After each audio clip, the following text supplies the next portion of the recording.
didn't click properly. Okay, let's begin with a word of prayer. Dear Father in heaven, we are so thankful for the Sabbath hours and the time that we have to study together. We ask, Lord, for your Spirit's presence to be here, for this Sabbath day to truly be a blessing. We know that the time that we're living in is a very frightening in a lot of ways. Unprecedented events have transpired this week, and Lord, we know that these are prophetic events, and we just ask that we can understand these things. As we do this study on the week of Christ, we ask, Lord, that you can help us to understand the significance of these things and how they relate to the present day. Thank you for hearing our prayer. In Jesus' name we pray. Amen.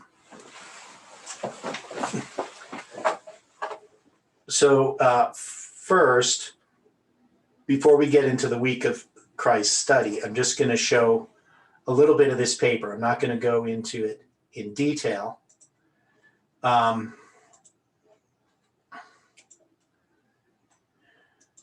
It didn't share properly. Let me do that again. There we go. So there is it's not sharing properly. Why is that? Try it this way. There we go. So I wrote this paper this morning, and it's a paper not necessarily for us, it's for anybody. So I wanted to get it up on academia site right away. So the martyrdom of Ashley Elizabeth Babbitt and the events of the siege of Washington on January 6, 2021. So I go through and explain some of the symbols, but in extremely terse ways. So we got, the 777 structure and the dates in our structure. I use a Dilios picture of the 777 just to try to get in their minds the symbols of this. He did this where he took Raphia and Panium, and he subtracted Raphia from Panium and got 21, and he uses 21 as 7 plus 7 plus 7, which is a pretty minor sort of calculation. But I just want them to get the idea that you can take gematria, you can take the numbers of a word or a name and add them together and get these numbers. So because I'm going to do some of that in the paper. And then just the idea of what the 777 is, I referenced them to some of my papers, the Last President paper, the 777 chiasm paper in relation to July 18th. And then I just briefly go over what happened in the storming of the Capitol building, the article there, and which references the death of Ashley Babbitt. So, and then I go back and I talk about the Christmas Day bombing of Nashville. So I want them to understand that there's this symbol, 187, and we counted from the Tennessean on June 21st, 2021, to the bombing on Christmas Day as 187 days. And so I deal with some of the symbols there, biblical dates, what they mean. And then also, Tony Warner, he is inadvertently giving a warning of what was to come upon Nashville and ultimately upon the USA. And I do talk about how I made this prediction and was wrong. So there's a bunch of things that sort of came together in the paper that helped me to explain things very simply. And I think that many people who are interested in prophecy, even if they don't understand much about this message, will understand quite a bit about what they read in this paper. And then I deal with the significance of January 6, 2021. And originally I'd made a typo in the papers. Thankfully, somebody corrected me. But so when you take the date and you multiply it, 1 times 6 times 21, you get 126. Also, if you did 1 times 6 times 21 times 20, which I put in a footnote here, you would get 2520. So the idea of the 2520 is this judgment. So I reference them to Daniel 5, Mene, Mene, Tekel, Upharsin, the writing on the wall, and show them how this is calculated. So refer to the giras, and that you take this 126 times 20 is 2520. And I'll talk a bit about the 7 times. So, these are very cursory references to Leviticus 26 and these symbols. So, people would have to spend some time studying it to understand it more significantly, but at least they would see that these symbols exist. And then I put these together. So I show the chart with the 187 days. Now, I don't explain to people that some of these are ordinal counts and some are cardinal. Let people sort of figure that out on their own if they're going to go deeper into it. But I wanted to show the 187 days for these 2 periods. And then the 13 days between them, as you'll see, the 13 days from December 25th to January 6th is an ordinal count. And the 13 days from June 21st to July 4th is a cardinal count. So they're 2 different counts, but they both represent 13 days, which represents 18,720 minutes, which is a symbol of July 18, 2020. And I don't really explain that too much. I just kind of leave it there for people to figure out. And then the most significant part has to do with the name of Ashley Elizabeth Babbitt. And so Ashley means the ash tree meadow. So the significance of ash tree relates to Nashville, right? So we know that Nashville means, Nash means an ash tree, or near an ash tree. That's what Nashville means, or near a place called Ash. So there's definitely a similarity between Nashville and Ashley. And then I examined her middle name, Elizabeth, which means God of the 7 times, or God of the oath, which is my oldest daughter Elizabeth's name. And it's interesting that they share the same birthday, May 15th. Now,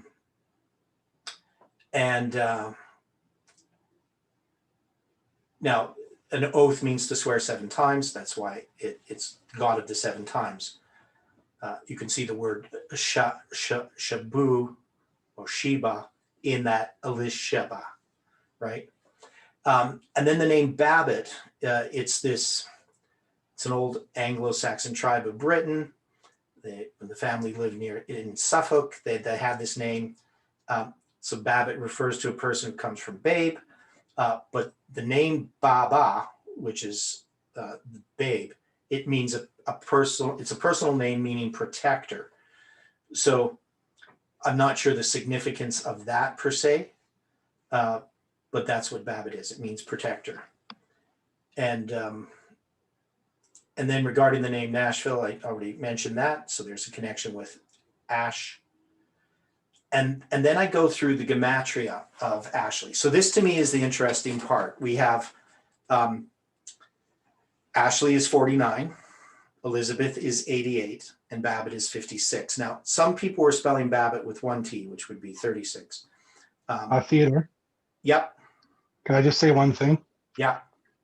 about the whole meaning of the name? Yeah. I was thinking about this, and I think the whole significance is that her last name meaning protector is that the protector is dead. Yeah, it could be. Yeah. I'm not really, unless something's really, what's that? Just a thought. Yeah, that could be. So there's something with her being a protector. I would say, the God's protecting hand is being removed. Right. Yeah. So God over the United States. And the significance of the 187 days from July 4th, which is I'm marking as the first day of the first month, to January 6th, it's the same period of time you would have from the first day of the first month to the 10th day of the 7th month. So I connect that symbolically to the 10th day of the 7th month, which is a close of probation. So symbolically, there's a close of probation occurring for the United States on January 6th. And of course, the connection with the 2520, the 126 and the 2520 with that date. So that would make sense that the protector is being removed. And, but it's also a warning about Nashville still. as well. So it's connected to our Nashville prediction. That is, we have this chiasm that's connected to these two different events. The bombing of Nashville and what happened on January 6th is connected as a symbol. So the name, when you add it together, it's 193, which is a reverse of the 391. Or 173 without the second T. But I think, I probably could have left that out, but I just initially, when I wrote that, that's how I was looking at it. Now the name Ashley Babbitt, so if you just take away Elizabeth, it's 105. And that's 49 plus 56. And that's a symbol of the 10th day, the 5th month, which is a symbol of the destruction of Jerusalem. Now, the interesting part to me, the most amazing thing was in Hebrew, her name. So this is just a transliteration from English into Hebrew. Now, of course, Elishaba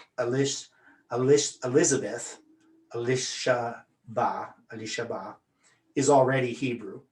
And with Babbitt, that's just how you would transliterate it. You wouldn't put a tet at the, or you put a tet at the end, not a tav for the T sound, because if you put a tav, it's actually telling you it's a feminine plural.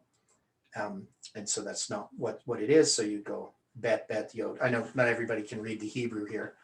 But anyway, and it reads, of course, from right to left. Ashley Elizabeth Babbitt. So that's how you would read it in Hebrew. Now, then what I did is I put it in my gematria calculator. So I just, you type in the Hebrew and it puts out the numbers. Now I have the calculation there, what each letter is worth, but it adds up to 777. And so to me, that is extremely significant. I don't know if everybody can see that well on here. Just gonna zoom it in a bit more. Well, I'm gonna zoom it in a lot. No, that's not working. I don't know. Let's see. There we go. Maybe that's a little clearer.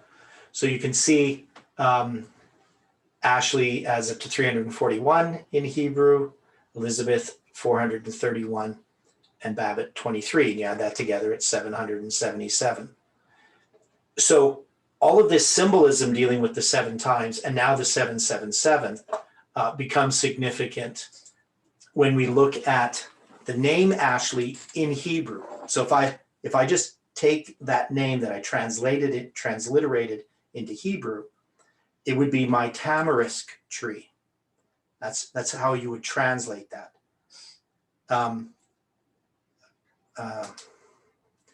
So the tamarisk is mentioned in Genesis 21:33. Abraham is recorded to have planted a tamarisk at Beersheba. Now we know that he built that well there, and Beersheba means well of the 7 times, or well of the oath, right? So the fact that you have this tamarisk tree connected with Beersheba is just another connection with this 7 times. And so it's connecting us with this 777. And then Babbitt, if you put that into Hebrew, the closest that I could get is it would be apple of my eye. Now the apple refers to the pupil of the eye. So it's not referring to what we would call an apple. It's not referring to the fruit apple. So the significance there is something that's the apple of your eye, something that's very sensitive and very precious that you protect. So it would go back to that protector idea, that it's something you protect, that you value or treasure. So I'm just going to close this part of the study off with this reading here from the Spirit of Prophecy. So I wrote, we believe the events of January 2021 were symbolic of what is to fall America. What is to fall America? That doesn't make sense. Fall upon America? That sounds better. What is to befall America? What's that? What is to befall America? To befall. There we go. There you go. I don't know. I handed up that. There we go. So I'm going to have to send a revision to my academia site. Just as the Soviet Union fell, so too will the American Republic. We conclude with these words from the pen of inspiration. So it's really interesting what Ellen White says here. And when I copied and pasted this, I actually didn't read the quote, but it fits really well with the article. By the decree enforcing the institution of the papacy in violation of the law of God, our nation will disconnect herself fully from righteousness. When Protestantism shall stretch her hand across the gulf to grasp the hand of the Roman power, when she shall reach over the abyss to clasp hands with spiritualism, when, under the influence of this threefold union, our country shall repudiate every principle of its constitution as a Protestant and Republican government, and shall make provision for the propagation of papal falsehoods and delusions, then we may know that the time has come for the marvelous working of Satan, and that the end is near. So we can definitely see that that's what's happening. As the approach of the Roman armies was a sign to the disciples of the impending destruction of Jerusalem. So what we have seen here, everything in our timeline are signs or symbols or types of what's going to be coming. So may this apostasy be a sign to us that the limit of God's forbearance is reached, that the measure of our nation's iniquity is full, and that the angel of mercy is about to take her flight, never to return. The people of God will then be plunged into those scenes of affliction and distress, which prophets have described as the time of Jacob's trouble. Now, of course, this is still way in the future, the time of Jacob's trouble, but that's going to happen. The cries of the faithful persecuted ones ascend to heaven, and as the blood of Abel cried from the ground, there are voices also crying to God from martyrs' graves, from the sepulchres of the sea, from mountain caverns, from convent vaults. How long, O Lord, holy and true, dost thou not judge and avenge our blood on them that dwell on the earth? So it was definitely an apt quote to have, not just to have the first paragraph, but the second paragraph, which I didn't even read. So I just put it in the article and then realized afterwards how significant it was. So any final comments on this part before we go into the week of Christ study?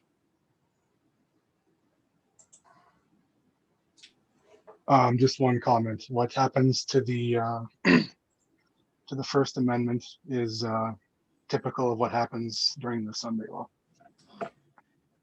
Okay. to free speech. Yeah. So yeah, we have this censorship happening. So, and that's, of course, once you get rid of free speech, it opens the door to all kinds of evil. Right. And that was that you, Daniel, who made that comment? Ryan. Or was that Ryan? Your voices sounded similar. That was Ryan? That was me. That was Ryan. Okay.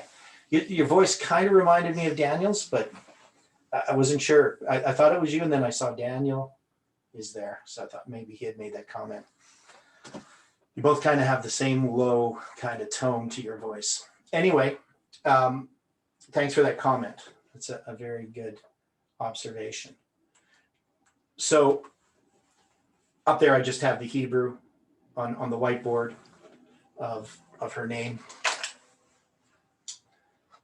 And so now, dealing with the week of Christ, we're going to go to Daniel chapter 9. So I'm going to actually share my screen. I just got to share this instead. Good. And of course, we're very familiar with these passages, Daniel 9, verse 24 to 27. And, I did have a person who said if you start at verse 23 and you count all the Hebrew words to the end of verse 27, there's 100 words, and that the two center words are, so that you count 49 and then you get to, I can't remember where it is, that's the middle, 7 weeks. So when it has 7 weeks at the center, it becomes the center of this chiasm. So there's 49 words, 2 words, 7 weeks, Sheba, Shabua, and then then you have 49 words again to the end. So it was somebody who's not part of this movement who noticed this structural chiasm, or literary chiasm, I guess you would call it, in this prophecy of the 70 weeks. Now, in our understanding of the 70 weeks, I'm just going to read over these verses and then we'll go through and illustrate this. 70 weeks are determined upon thy people and upon thy holy city, to finish transgression, to make an end of sins, to make reconciliation for iniquity, to bring in everlasting righteousness, and to seal up the vision and prophecy, and to anoint the most holy. Know therefore and understand that from the going forth of the commandment to restore and build Jerusalem, unto the Messiah the Prince shall be 7 weeks, and 62 weeks, and the street shall be built again, and the wall even in troublous times. So we can see there's this division. We studied this last week. There's this division of the 70 weeks into 7 weeks, 62 weeks, and the 1 week. And then after 62 weeks shall Messiah be cut off, but not for himself. And the people of the prince that shall come shall destroy the city and the sanctuary, and the end thereof shall be with the flood. And unto the end of the war, desolations are determined. And he shall confirm the covenant with many for 1 week. And in the midst of the week, he shall cause the sacrifice and the oblation to cease. And for the overspreading of abominations, he shall make it desolate, referring to the city, even until the consummation or the end, and that determined shall be poured upon the desolate or desolator. So we reviewed this a little bit in detail. We went back to Genesis chapter 15. We looked at the symbols of the covenant. And what we're going to try to do here is look at the literal week of Christ in a bit more detail and see how it relates to the present time. So I first presented this study in August of 2018 at a camp meeting in Alberta here. And Jeff was here for that. And it was just at the time that we were talking about this time setting idea. And Steve and Jeff had opened up his series with a reference to Stephen's study on where he goes from Pentecost, when Christ begins his work in the heavenly sanctuary, the holy place of the heavenly sanctuary, and counting the number of days to October 22nd, 1844. I'm not going to go into that study right now, but his study was based upon my study of the chronology of the 70 weeks. So I had sent my paper to Stephen, and he had used some of the information that I had to actually make that prediction. Actually, his prediction was dealing with November 9th, 2019. So he had already made the prediction about November 9th, 2019, based upon my study of the literal week of Christ, and then and other things that he had been studying before he had ever heard of Tess's November 9th, 2019 date. So I think it was really significant. Now, the 70 week study, or specifically the week of Christ study, was then presented at the School of the Prophets, and mostly was done in some evening vespers. So there was some evening vespers where I presented it, and then it was presented again at the camp meeting in the fall of 2018, but became a little bit overshadowed by the November 9th prediction and the support that I had for that from the 391 and a half. So there was a bunch of things that had happened just before the camp meeting. Obviously, October 13th, we had this calculation of 391.5 days. So all these things that happened still would not have happened if it wasn't for this study on the week of Christ. That is, the week of Christ opened up a door to look at chronology in relationship to what happened in the time of Christ, to what was happening in our day. And I'd actually made a prediction based upon the week of Christ that Judas' betrayal would happen on April 8th, 2019, which it did, but not in the way that I expected it. So it was connected with what was happening with Jeff's retirement.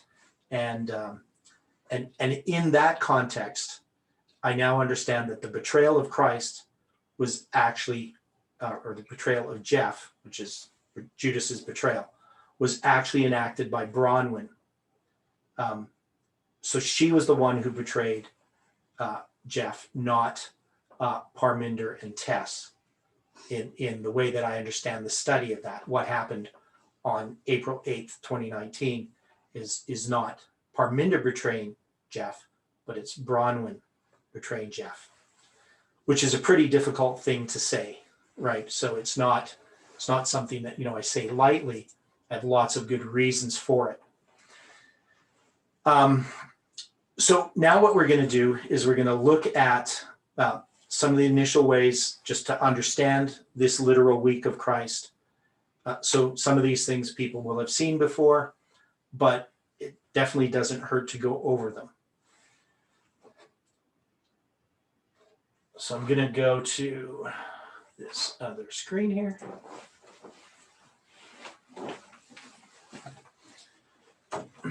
Now, when we, and I want a little bit of participation. I want to feel like I got people here. So when we look at the week of Christ, we know it's on the 1863 chart in this sort of representation. It's not exactly how they draw it out. They draw it a little bit differently, a little more simplified, but they're going to have 34 AD over here, and they're going to have 27 AD over here. And we've already gone through this idea that this is 42 months.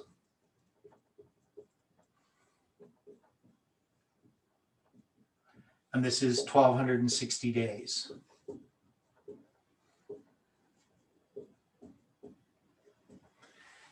And when we look at this and we just talk about this, this is how many days?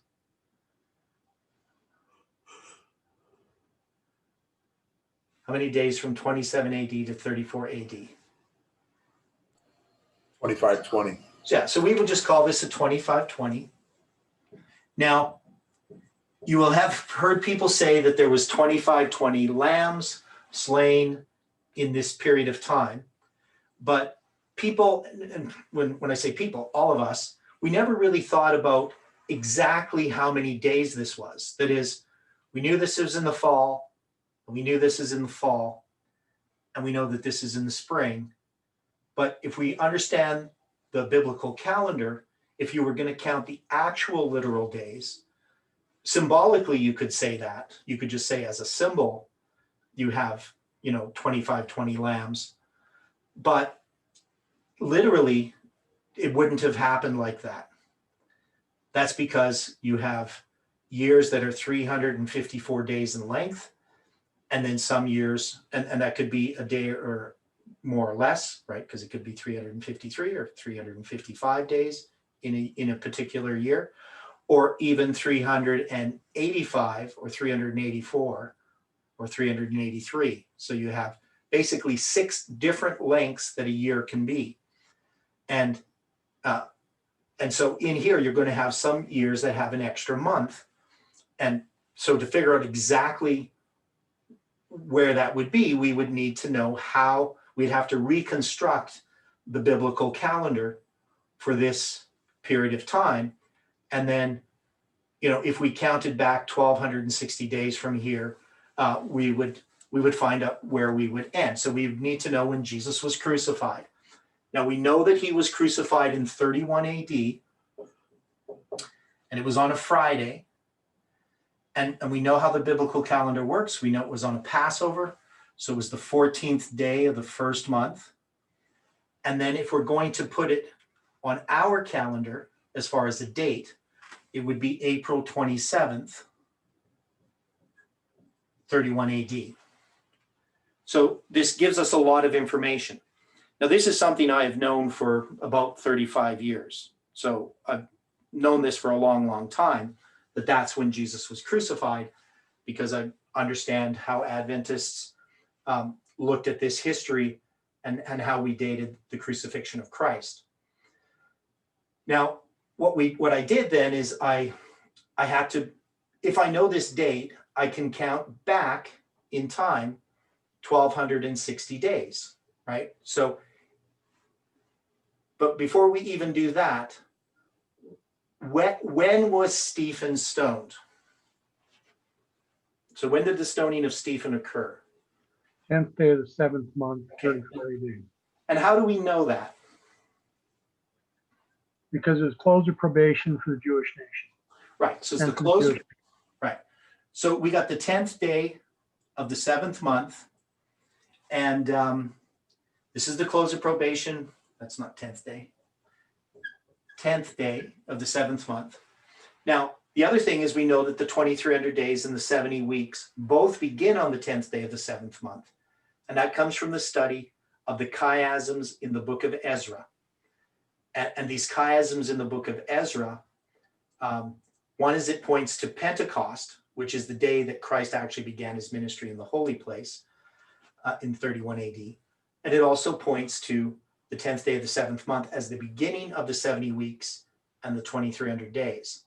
So we know that since the 70 weeks starts on the 10th day of the 7th month, it's going to end on the 10th day of the 7th month. Now, when we put the baptism of Christ here, I'm going to put the 10th day of the 7th month. Now, if I'm going to do that,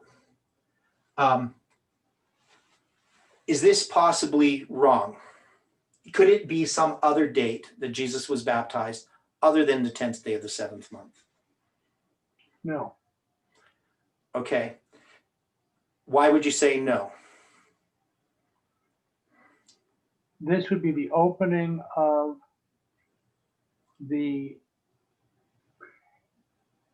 basically the Day of Atonement for the Jewish nation, and the other would be the close of the Day of Atonement for the Jewish nation and the Jewish people. Right. Because the type, which goes back to the covenant, the chiasm, goes back to Genesis 15. And so for this covenant, for this chiasm to have significance, the beginning and the ending need to be the 10th day of the 7th month, right? Okay, correct. That's the way that I would look at it, is we're looking at this structural chiasm. And so the 70th week should start on the 10th day of the 7th month. Now, many people would say, well, what about tabernacles? Because it just says that Jesus will tabernacle among us. Now, of course, that's referring to his birth, not referring to his baptism, correct? Right. Right. So I would say that he was probably born at the Feast of Tabernacles. But when it comes to his baptism, the 10th day of the 7th month is a better symbol. Why would you place it as tabernacles and not trumpets? For his birth? Yeah. Because he tabernacles with men. That's the way that people do it. I'm just saying that that's how it's been done. People would say that he would have been born at the Feast of Tabernacles, so the 15th day of the 10th month. But why would they say that? Well, because of tabernacle. That means that's what it says when he dwelt among us. He tabernacled with But us. when the angels announced his birth, it was announced with great joy. And with the trumpets, you're either calling a convocation or you're calling for a war. Right. And if it was trumpets, here is a convocation. Here is, you need to pay attention to what is going on. Yeah. So you would say with the first day of the 7th month. Right. Yeah. And that's actually where I place his birth. But I'm just saying that that's why people argue for the tabernacle part even here. Right. But I would say that the first day of the 7th month would be when he was born, and the 10th day of the 7th month is when he's baptized. Okay. Now it says he began to be about 30 years of age. So that means it's around his birthday, right? So this is definitely close. But the point here is the 10th day of the 7th month is where we would start the 70th week. It would be consistent with the accuracy of this prophecy, the 70 weeks and then the 70th week. I'm finding this interesting because as you're pointing this out on the day of crucifixion, Yeah. instead of a 273, that's coming out as a 274.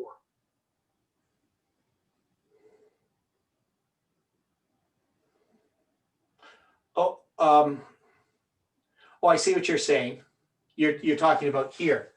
Right. Well, okay. Just an interesting thing about, in the story of Ezra, when they Right. leave Babylon, they leave on the first day of the first month. Right. Now, in that year, there's actually a leap month added, because when you get to the first day of the 13th month, what happens is it's too close to the spring equinox. That is, you have to look for the first new moon after the spring equinox. And in Okay. 457 BC, this date would have been the 27th of March. Right. So I'm going to say the 27th day of the third month, just using. And this would be the 26th day of the fourth month. So even in that year in 457 BC, you have these two significant symbols on our calendar. And also the day that the Jews left Egypt on, I believe it's the Julian calendar, was the 26th day of the fourth month. It was April 26th. It was obviously the 15th day of the first month in that year. Okay. So just noting this here, the thing that's always bothered me is, why couldn't he be crucified on the 26th day of the fourth month? For 264? Yeah, instead of the two. You see my point. I do. But so anyway, I just find it interesting that you bring that up. But yeah, it's a 274 instead of a 273. But I would say that the day that they prepare for the Passover is April 26th. So it's the day before. So technically on our calendar, when they slay the Passover lamb, it's going to be on April 26th on our calendar, even though it's Right. now the 14th day of the first month. So you can still attach that April 26th to the Passover meal itself. And there's a lot of reasons why that's important, but I don't want to go too far in that direction right now. So when we have this 3.5 years, and we're going to count out literal days, the 10th day of the 7th month in 27 AD is, here, I got to look at my notes, believe it or not.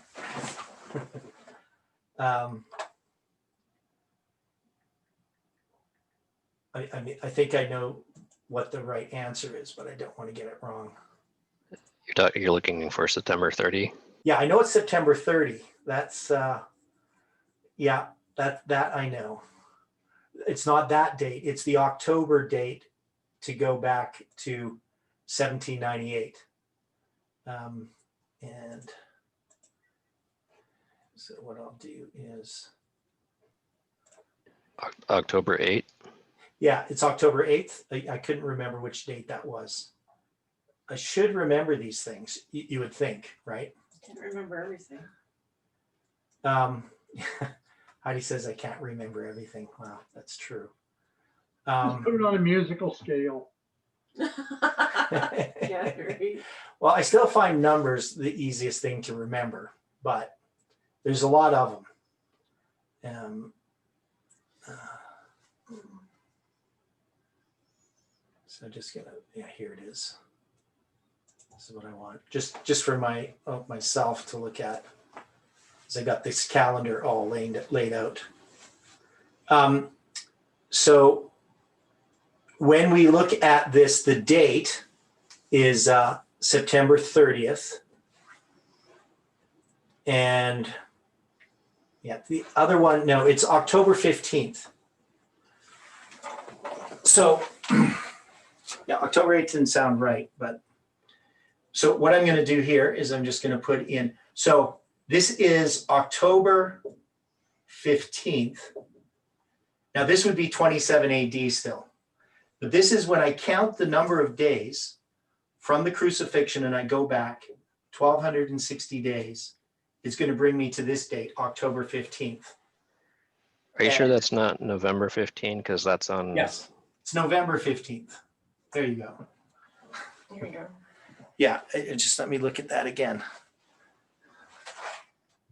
Yeah, okay, August. Yeah, it's November 15th.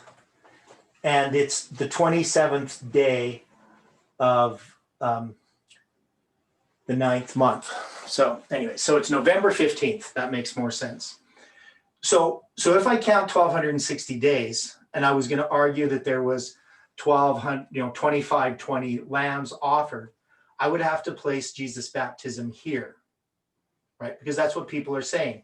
But of course, they're not taking into account that the biblical calendar wouldn't bring us back to the 10th day of the 7th month if we counted 1260 literal days. So in order to get to the 10th day of the 7th month, I have 46 days extra. So what does this remind us of when we see this? We see a 1260 and then 46. The 2520. Right. It reminds us specifically of the prophetic mirror, right? Right. The 2520 prophetic mirror. And so if I'm looking at this as 1260, then this would be 1798 and this would be 1844, correct? Got it.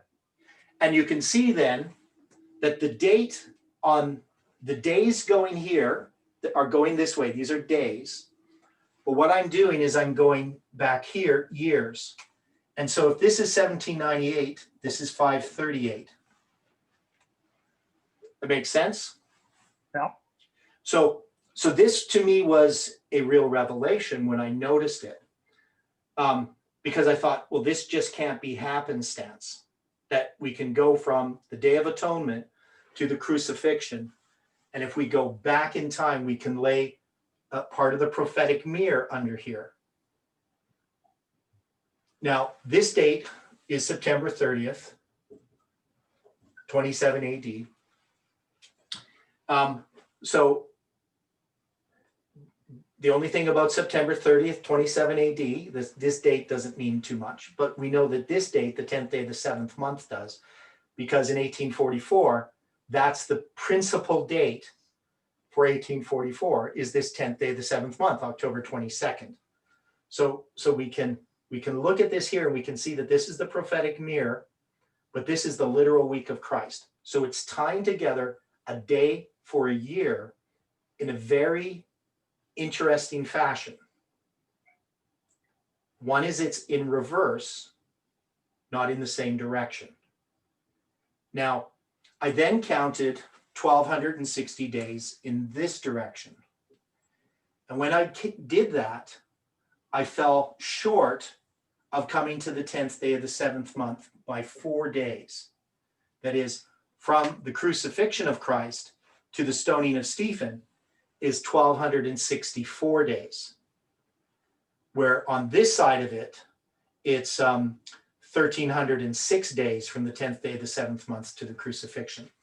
Now, one of the things I failed to point out is that when we look at 27 AD and we look at the crucifixion of Christ and then we look at 34 AD, if you just looked at the biblical dates, you would see that this still would not be even. And why is that? Because you would count from the 10th day of the 7th month to the 14th day of the 1st month. Would that be exactly 3.5 years? No. No, so it wouldn't even be in that sense. Now, from the 10th day of the 7th month to the 10th day of the 1st month, and then to the 10th day of the 7th month, that would be, exactly 3.5 years. So even when we're not looking at it in detail, we can see that it's still a little bit lopsided, right? It's not even. But symbolically, obviously, 3.5 years is 1,260 days. It's 42 months. So symbolically, you can still talk about this as a 2520. But you can now see that literally it's not the case. This isn't 25, 20 days from here to here. How many days would it be? From here to here. You'll just do that. 2570. Okay, so what we're doing is we're taking 25, 20 and we're adding 46 and 4, correct? Okay, so on one side, you've got 1306. Yeah, so on this side, it's going to be 1,306 days. On this side, 1,264. So you add those two together and you get 2570, right? Which is a 2520 plus Pentecost. 50 plus the Pentecost, yes. So you have the symbol of Pentecost there being added to a 2520. So I guess you could just say 2520 plus 50. So the symbol of the outpouring of the Holy Spirit. Right, yeah. So, so for it to be 2570 still is significant. Now,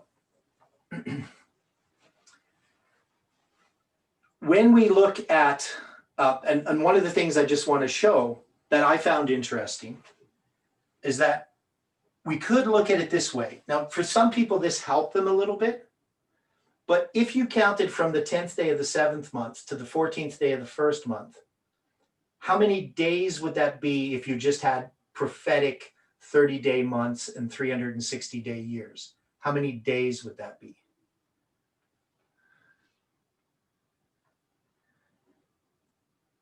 $187, wouldn't it? No, if you counted from the 10th day of the 7th month and you counted 3.5 years, Okay.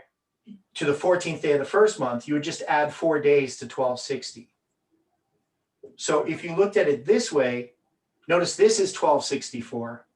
But if you did it not totally literally, but just adopted these dates and used prophetic time, it would be 1264. So it would be a mirror, it would be a reversal. The significance of that for me is that, and this of course would be 1256. But the significance of this is I can see that this is a mirror in a very specific sense. So even though our time is going backwards here, right? It's going from right to left, the way Hebrew is written, and our days are going from left to right, the way English is written, that they're meeting up in a very particular way that is part of a mirror that is unlike anything I've ever seen in how it unfolds. Now, so when we go back here to the 10th day of the 7th month, the date here is October 12th.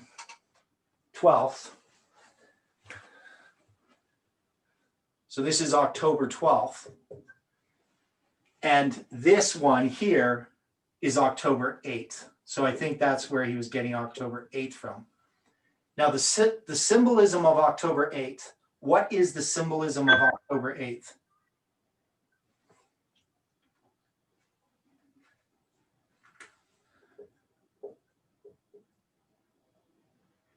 Now I'm going to do it this way, 8th day, 8th month. Now October is not the 8th month, right? No, It's the 10th month. Yeah. Why would I do this for October?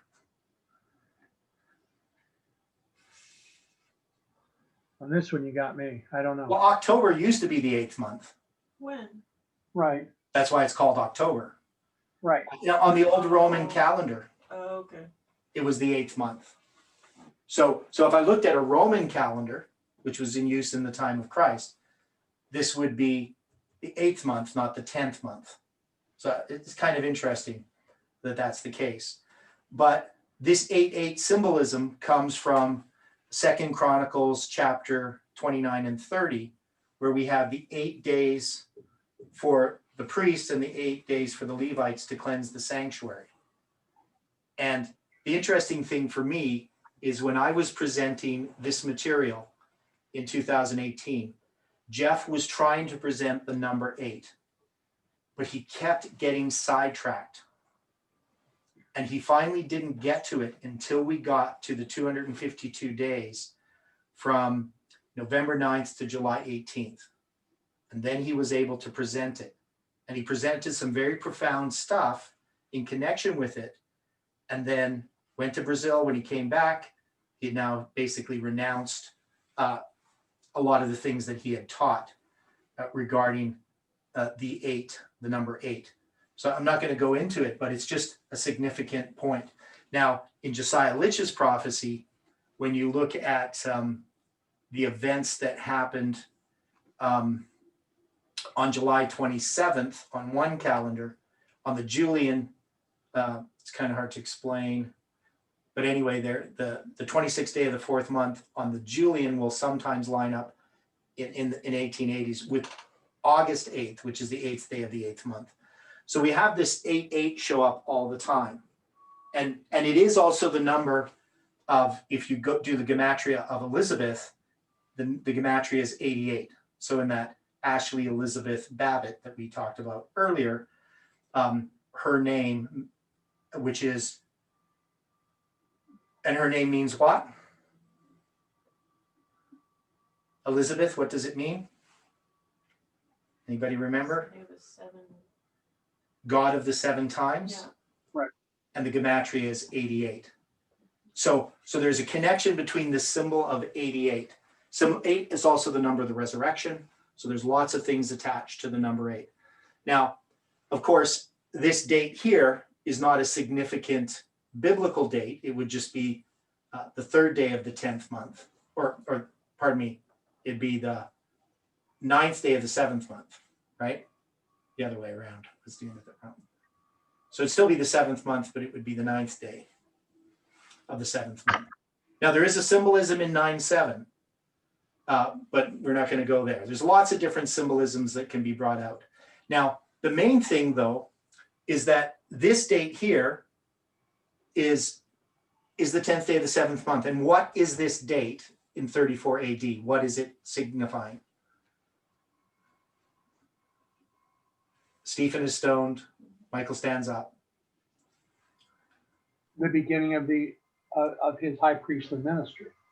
Okay, well, his The high Day of priestly Atonement. ministry is going Close to of probation. begin. This is the close of probation. So Christ has already been a high priest in the holy place since Pentecost. And so he's going to minister for 3.5 years in the heavenly sanctuary, and then he's going to stand up and close probation. So this is a close of probation. And that's what this 70th week is about. It's the confirming of the covenant, and those that fail to take the benefits of what Christ has accomplished at the cross, to reject the cross, they're going to have a close of probation. And that would be the Jewish nation that has this close of probation. Now, but also, so I'm going to just get rid of this. When I look at this, so this is 538 AD, what date would this be over here? This is a trick question. October 12th. If I'm going to go through here and I'm going to count the years, October 12th, or the 10th day of the 7th month, is going to line up with what? 508. Okay, no, because 7, 508 would be 321. over here. So you would just count another or July 3 days. 18. Okay, well, it doesn't line up with July 18th. I'm just saying the year. What year Sorry. does it line up with? And Yeah, either 719 or 718 BC, I think. okay, so this 1260 would line up with what? 723. Right, so that'd be 723, because 723 BC to 538 AD is 1260 years. Now, when I do this count, I do it in a specific way. That is, I don't count this as a 0 year. That is, I'm going to count that that there's going to be the crucifixion of Christ. He's going to have this Passover. Is going to start on the evening of the 14th. And this would be the first day. So if people try to count this out on a calendar, they're going to find, if they treat this as 0, you're going to actually have a longer period of time. You're going to have one extra day in here. And so when I'm counting this as first day. I'm not counting this as 0. I don't have a 0 in this calculation at all, which is important because I'm going from BC to AD. And again, I'm not going to have a 0. So I'm starting here at the beginning of the 14th day of the first month to count 1260. If I didn't do that, I would end up on October 9th. Now, so the 723 BC, this date then would be what?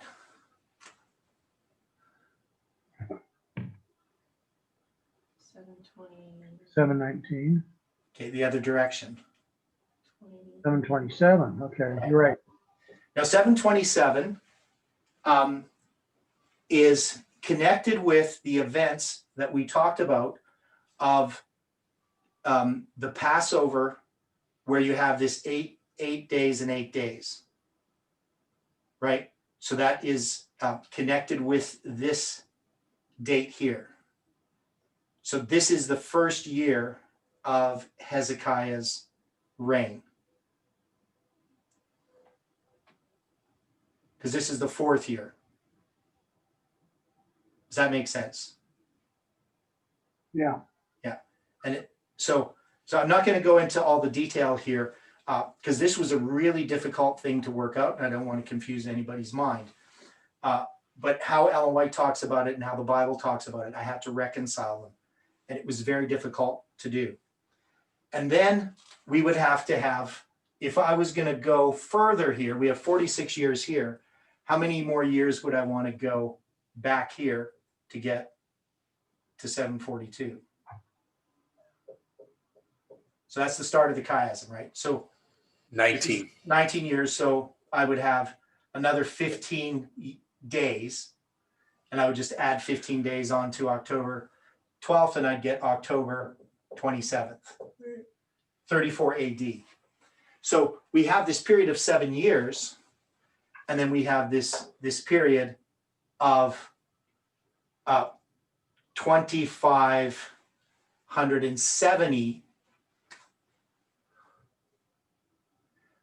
days going between here, right? Between this and this. So this is connecting the prophetic mirror together. So if I wanted to continue this, how many days would I count after 46? How many days would I go back to get to 1863? Because remember, I'm going backwards this way. Yep, another 19. Right, so I'd have 19. And then this would be, can't remember the biblical date, but it would be September 11th. And it's 19 years. Yeah, 19 years this way, and I'm going 19 days back from September 30th. So I get to September 11th. So I thought this was interesting that 1863 lines up with September 11th. And why would that be interesting?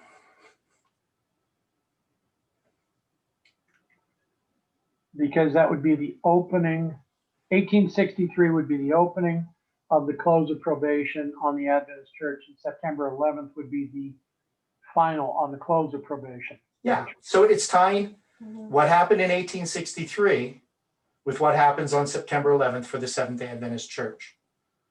Wow. So yeah, so you see it gets pretty interesting.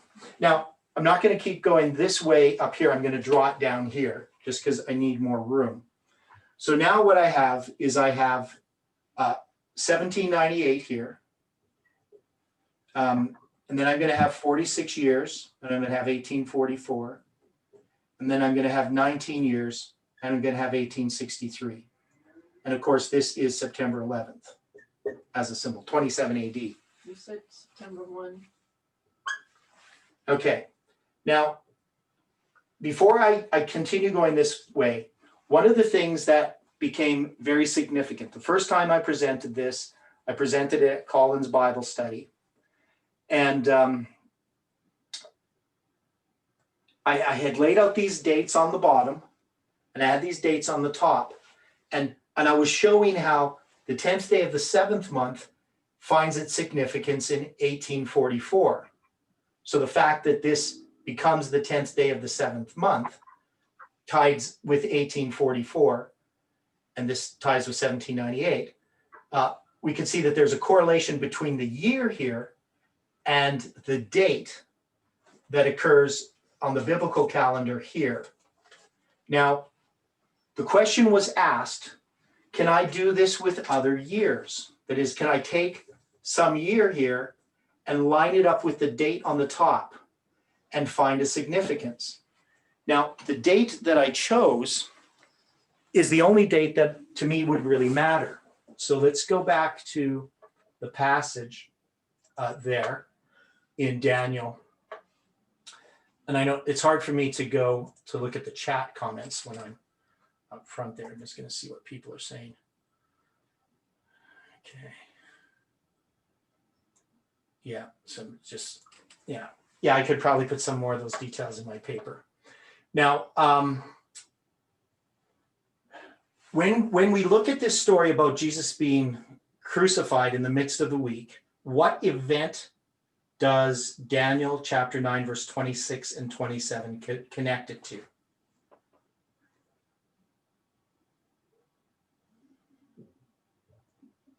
After 62 weeks shall Messiah be cut off, but not for himself. And the people of the prince that shall come shall destroy the city and the sanctuary.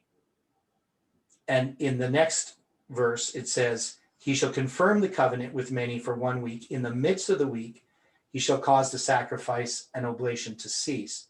And then the language here is a little bit obscure in the King James. And for the overspreading of abominations, he shall make it desolate. What's going to be desolate?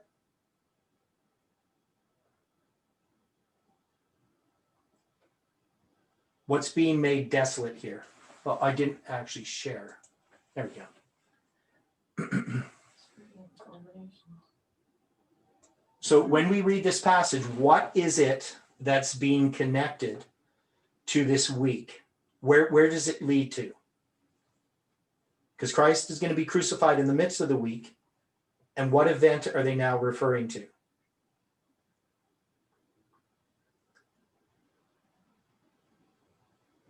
Who's the people of the prince? Who's the prince that shall come and destroy the city and the sanctuary? Rome. Okay, the prince is Titus, right? Right. Okay, so the people of the prince, so the prince is Titus, the people of the prince is Rome, and they shall come and destroy the city and the sanctuary. So when we look at this week of Christ, what is the primary, besides the crucifixion of Christ, I guess maybe the secondary date, that we are going to look for? What date would I want to look at in this week of Christ to see if it lines up? Well, aren't you going to look at the day of which the city was destroyed by Titus? Right. That's the date I want to look at. I want to look at 70 AD. Right. So when I go to this line, I'm going to go to a date here, which is going to be 70 AD.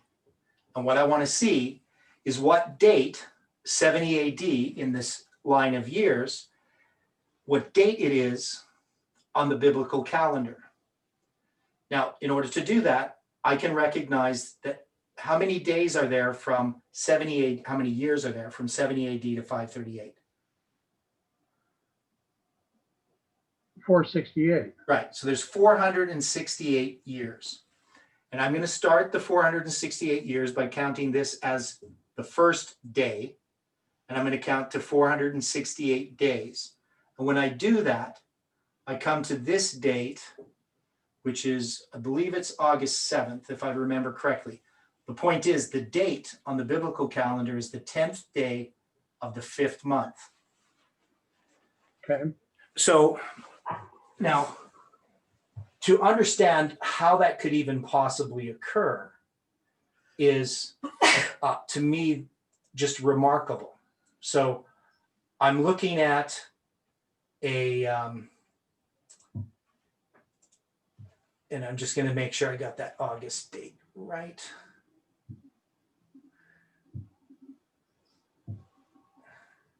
Yeah, it's August 7th. It's the 10th day of the 5th month in 30, I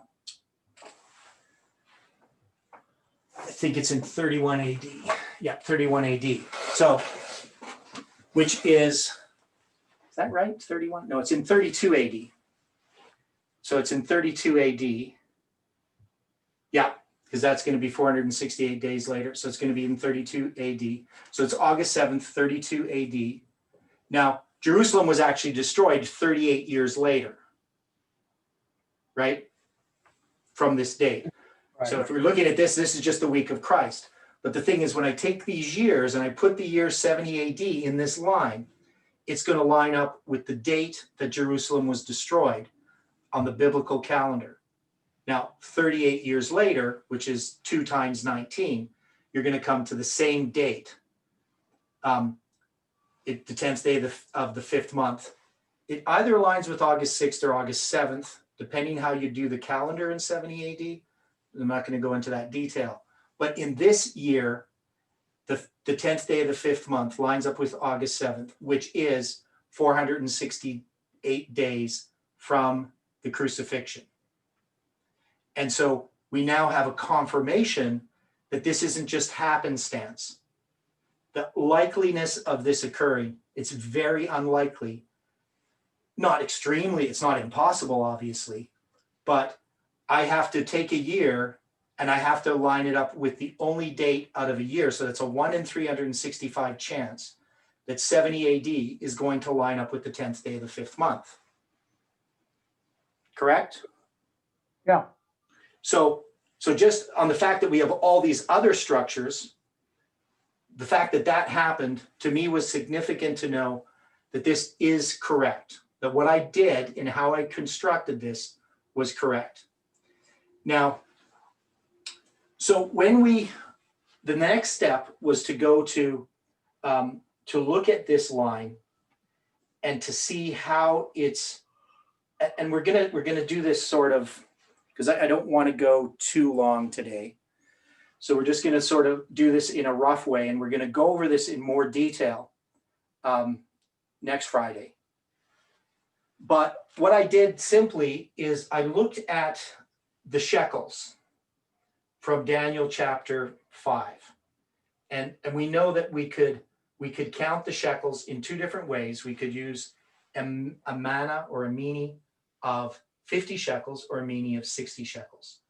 Now, we know that we have these other dates. You know, we have 1888, and then we're going to have, which is 25 years in between here.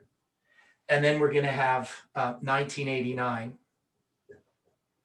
And from 1863 to 1989 is 126 years based on the 50 shekels to a manna. And then we also have 2014, and this is based on that same count. But we know that if we use 60 shekels, we do the 151 years, right? So this is Parminder's work. So some people don't like it because of that, but I think he was correct. And we're going to address in more detail a lot of the events here. So we're not going to do that right now. We're not going to do that tonight. We're not going to look at the years that go further. But I would say if you have time and you want to do some homework, you would try to line these up. Now, to line these up with biblical dates, I was actually at the School of the Prophets, and I think it was like the first or second, it was very soon after Parminder got there and had started presenting. And at about 1 o'clock in the morning, I started thinking about this. I started thinking about this 151 years from 1863. And I was thinking, what date is that? Well, I was in bed, so I had to count it all in my head, right? So I wasn't at my computer that I could just count that. So I had to figure out, okay, you know, how many days would that be and what date would I come to on the biblical calendar? So as I did that, I recognized that we had a date here that would be April 13th, I think, is the date that I came up with in my head, counting 151 days before September 11th. And then I wasn't exactly sure, but I was thinking, does that go all the way to the wave sheaf offering? But it seemed to me that it might not work out the way that I wanted it to. So when I actually looked at it, the date that came up was the 17th day of the first month. So 2014 lined up with the 17th day of the first month in this week of Christ. So 2014 is April 13th, but, and I guess I should do it this way, the 17th day of the first month, because those are the dates up here, and I should put my years down here, 1989 and 2014. So I'll put my biblical date here, 17th day of the first month. Now there is significance in these other dates, and I'm not going to deal with that, but I didn't see them right away, and I wasn't really even looking for that right away. Now, remember I talked about how Stephen had counted from Pentecost, so he's going to go from a date here, basically that would be 52 days after Passover, and he's going to count from Pentecost, and he's going to count the number of days when the Holy Spirit's poured out and Christ anoints the holy place of the heavenly sanctuary. He's going to count the number of days to October 22nd, 1844. So here he's taking this time way in the past, the time of Christ, and he's going to count the number of days. And I'm not going to go through his calculations today. I'm going to go through those in more detail in a later study. But the thing that he found is that it gave him, when he divided it by the number of days by 359, so what he did is he took a day for a year and he took out all the days of atonement. The number that he came up was 1,844. So he divided that number, that big number, by this number, and he got this number plus 318 days. To get to October 22nd, 1844. So there was a whole significance of that. And we will go through this study. But what I did is I counted back from October 22nd, 1844. And on this line here, so I'm just going to put it over here. I'm going to put 2014. Whoops, I'm going to put that in the bottom, 2014. And I'm going to count the days from the 17th day of the first month. And then what I'm going to do over here, like way in the future, I'm going to have October 22nd, 1844. Okay? And what I did, instead of taking 359, I just wanted to multiply 1844 by 360. And what was the number I came up with?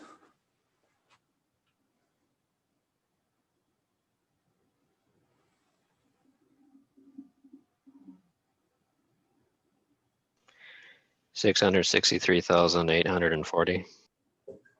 Yeah, that's what I did. I don't remember that number for some reason, but that's the number I came up with. And so what that is it's the number of days from here to here. So it's 663,840 days from October 22nd going backwards. I wanted to see where it ended up, and it ended upon this date that I had used in calculating 151 days from 1863 to 2014. 2014 lined up with 1844 times 360. So this was another confirmation that what I was doing was connecting this. Now, 2014 becomes an important symbol. This date itself isn't particularly significant. It's just the second day after the wave sheaf offering. It would have been really nice if it was the 16th day of the first month. That would have made more sense to me. But the fact that I could do this calculation and do it in my head, so I did it in my head and knew that I should come back to this. So actually took a while because I'm lying in bed and I had to do that calculation, 360 times 1844. And then I had to figure out how many days. Now, the way I did it was I used Stephen's number and I kind of worked my way backwards. So I didn't do it directly in that way. But I knew I came back here to the 16th or the 17th day of the first month would be 2014. And then I showed this to Parminder. And Parminder wasn't particularly interested. Everybody else seemed to be. But because what this was telling us was that we could take this line and we could continue going back from the week of Christ into the past, and we could use dates symbolically that tied to events that weren't particularly in this year. They could be events in the final week of Christ, that is his literal days, his final week that he was on earth is also symbolized here. And so we're going to look at that week. That week is really important because it starts on the Friday when he gets to Bethany. And then it's going to end a week later with his crucifixion. So all of those dates that are connected with his final week are going to be able to be placed as years here. And we can now place them into our line. Does that make sense to people, what I'm talking about? Because we're going to look at that next time. Yeah, it does. Okay. I think, didn't you have Passover or the 14th day of the first month for 2014? 2017, the year that we had Samuel Snow's letters. Yes, this is a Passover symbolically because of the May 2nd letter of Samuel Snow. But this is actually the 14th day of the first month is the Passover here. And this is what we're going to look at. So we're going to look at the week of Christ. We're going to look at, because this is when he's crucified. So we can then go to 2019. 2019 would be the 12th day of the first month. And we would look at the week of Christ, what happens on the 12th day of the first month in 31 AD that we can then connect to 2019. So that's going to be Judas's betrayal. But we can continue moving back in time with those dates, and they're going to give us events or years attached to dates. So that's what we're going to do next week. Now, I know most of you, you've seen some of these presentations. My papers on the week of Christ are on my academia site. But I could just email my paper that I have on my computer there that I used in my presentation in Arkansas. I could email that to people if they want to look at it. But I still think that when it comes to this covenant, the confirming of the covenant, which we're now going to connect to, in Samuel Snow's letters to July 18th, this becomes extremely significant. And it's something that we have always got sidetracked on. So I still think that this week of Christ is extremely important in understanding what's going to be happening soon. It relates to the covenant. It relates prophetically to this movement, connected to Samuel Snow's letters, connected to the events that have happened in this movement, but it also connects to world events. So any final thoughts on this? Is there anybody who's having particular trouble understanding this? Speak up, please.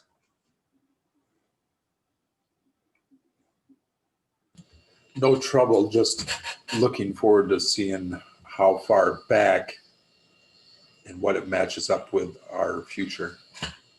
Right. Yeah. Now, as far as I've gone back, I would end up going back to the 10th day of the first month.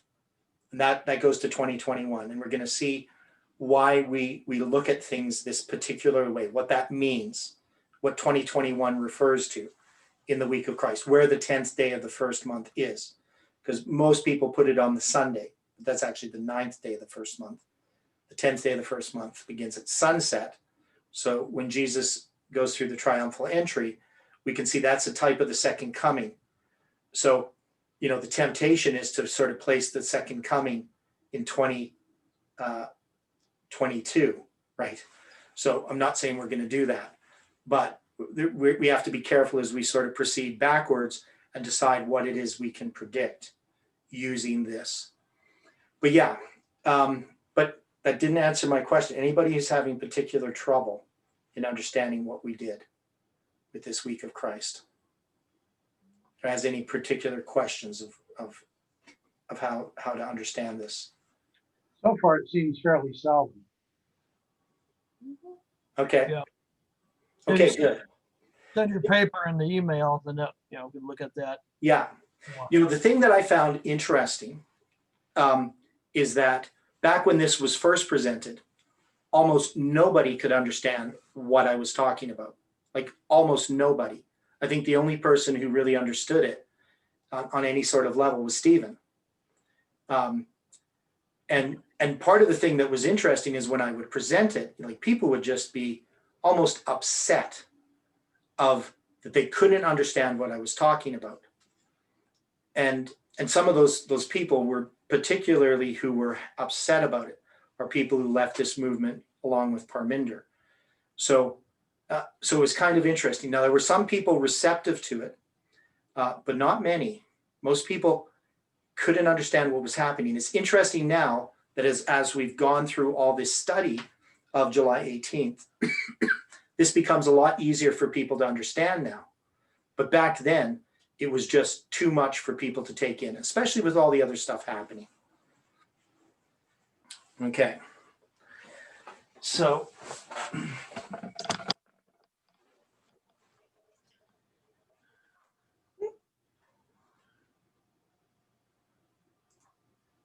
go back here. Now, so the paper, and I should show you this here, just this is the paper that I'll email this to everyone. I probably should attach it to the video. I haven't figured out how to attach papers to videos yet, but I know it can be done. Oh, it's in that book right there, that book? Yeah, the chronology of the book of Ezra. Yeah, I got that book. Yeah, okay. Yeah, so so this one goes through, these were basically the studies that we did in the School of the Prophets class in 2018. And then it was also, we went through this starting in April 14th. I sent everybody this when we did the study of Ezra. But we didn't really go much into the week of Christ at the end of this. We sort of addressed it, but not in much detail. So this one was done like at a class, so it has questions and so forth. So we went this, when we were doing this every week, we were doing the different studies back starting in April. So yeah, so a lot of you would have it already, but I still could put it in an email for people who don't have it. And anybody watching this video, you can also email me at theodorejamesturner@gmail.com, and I can email it to you. You know, if I don't have your email address, you can just email me and I can email the paper to you. But it is also available on my academia site as well. So that's pretty good. It's not quite 8:30 yet.